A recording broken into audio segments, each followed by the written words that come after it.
Selanjutnya kita mencontohkan gimana sih cara mencari modal untuk usaha retail.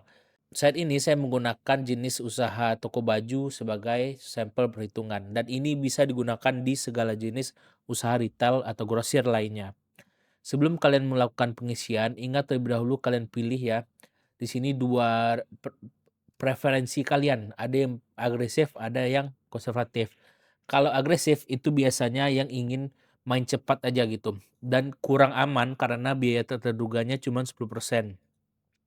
Sedangkan konservatif itu yang main aman seperti biaya tak terduganya itu 15% dan biaya, buffer cash atau biaya jaga-jaga itu selama 5 bulan.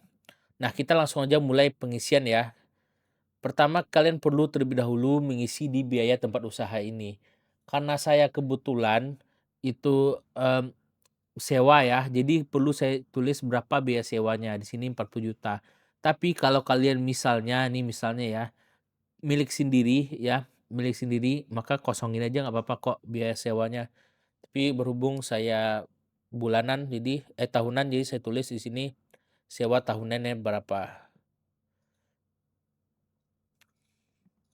Kemudian kalian mulai mengisi yang namanya capex. Capex ini adalah modal awal yang sifatnya itu tetap, jadi, tidak akan habis dan butuh waktu lama untuk diganti biasanya. Contohnya itu peralatan, mesin, furnitur, dan lain-lainnya. Pertama ini peralatan awal ini seperti rak baju ya, atau hanger untuk display itu satu set 1.500.000 ya, 1.500.000 di sini dan saya beli 4 set, jadi 6 juta. Kemudian furnitur, meja, kursi ya, masing-masing kalau meja saya beli 2 set dan kursi 8 ya. Lalu cermin itu saya kasih 4. Lalu ada juga manekin. Manekin itu 250.000 satunya, tapi karena saya butuh display yang banyak jadi saya beli 10, jadi 2.500.000. Kemudian kita mengisi yang namanya stok awal atau stok inventory. Ini stok dagangan kalian yang paling awal ya ketika kalian ingin membuka usaha. Ini ya kalian isi benar-benar kalau bisa, lebih apa ya, lebih didetailkan lagi. Cuman karena saya hanya sampel di sini, jadi dari mulai harga dan jenis apa yang saya jual itu, tidak apa ya, tidak akurat. Jadi lebih baik nanti kalian lebih akurat ya. Ini saya contohkan stok awalnya itu kaos, celana, stok kemeja, stok ikat pinggang, stok kemasan plastik. Plastik ini untuk sebagai kemasan. Kaos itu 80.000 modalnya, saya beli 100. Lalu celana 60.000, saya beli 80. Dan juga sampai ikat pinggang. Dan di sini ya, ini langsung nampak berapa total yang dibutuhkan untuk stok awal inventory saya. Dan ini sekali lagi cuman contoh doang ya. Kemudian biaya operasional. Biaya operasional ini seperti gaji karyawan, seperti air listrik, internet, pokoknya biaya per bulan yang harus kalian keluarkan. Ya balik lagi ini gaji kasir ya 2.500.000, kita punya satu kasir. Kemudian gaji staff ini mungkin yang melayani gaji 2.500.000, gaji 2.500.000 dan satu juga. Kemudian ada air listrik dan juga iklan atau promosi. Oh ya, ini saya tambahin ya, saya contohin ke kalian. Misalnya kita gaji host live TikTok, anggap 3 juta. Nah, satu orang, otomatis bertambah juga 3 juta di sini. Tapi selalu ingat quantity selalu kalian isi, kalau tidak kalian isi, otomatis ini tidak akan bertambah ya. Baik, langsung muncul nih berapa total kira-kira yang kalian butuhkan untuk membuka fashion atau, toko retail ya. Ini sekali lagi hanya contoh pengisian, bukan nilai barang atau nilai perhitungan yang sebenarnya.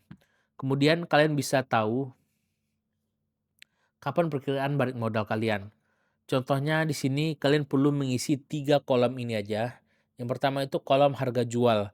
Kolom harga jual ya, walaupun produk kalian itu berjenis harganya, kalian tulis aja rata-rata harga jual produk kalian. Misalnya yang paling laku itu 100.000, ya udah tulis aja 100.000. Kita kan hanya sebagai, perhitungan andai-andai saja.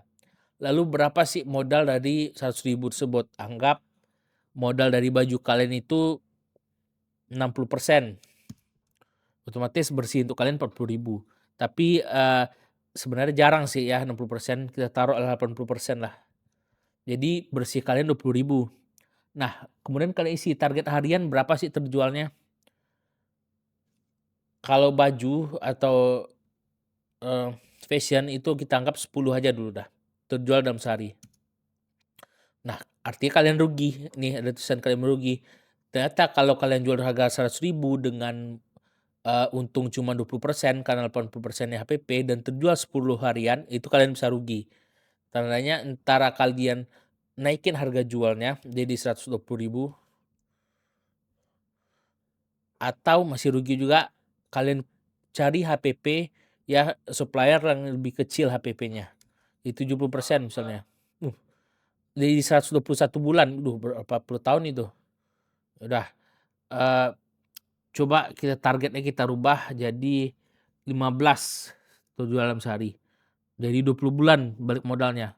Nah, intinya kalian sesuaikan perhitungannya dengan bisnis kalian dan lebih baik kalian benar-benar hitungnya sesuai dengan, realnya ya, karena ini balik lagi hanya contoh.